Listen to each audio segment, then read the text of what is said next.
Жақсы жаңалық, қазақ елі. Саламатсыздар ма, құрметті көрермендер? Егер бейнені соңына дейін көргіңіз келсе, бейне астындағы лайк және подписация таңбаларын басып, біздің арнаға жазылуды ұмытпаңыз. Елімізде биыл тұңғыш рет дарынды жастарға мемлекеттік қолдау көрсету үшін сыйлық беріледі, деп хабарлайды Айқан КЗ. Президенттік арнаулы әдеби сыйлық туралы жас қаламгерлермен кездесуде мәдениет және спорт министрі Асхат Оралов мәлімдеді. Президенттік әдеби сыйлық негізгі 4 номинация бойынша үздіктерді анықтайды.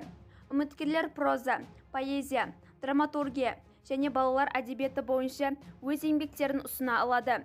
Әр номинацияда жеңімпазға 4 миллион теңге сыйақы және президенттік арнаулы әдеби сыйлықтың лауреаты атағы, диплом және төс белгі беріледі. Әдеби сыйлыққа 18-35 жас аралығындағы қаламгерлер үміткер бола алады. Өтінімдер 2023 жылғы 1 маусымнан 30 маусымға дейін қағаз және электрон нұсқада қабылданады. Басты шарт, президенттік әдеби сыйлыққа ұсынылатын жұмыс осыған дейін халықаралық және ұлттық байқауларға қатыспаған тың туынды болуы керек. Бізді бақылауды жалғастырыңыз.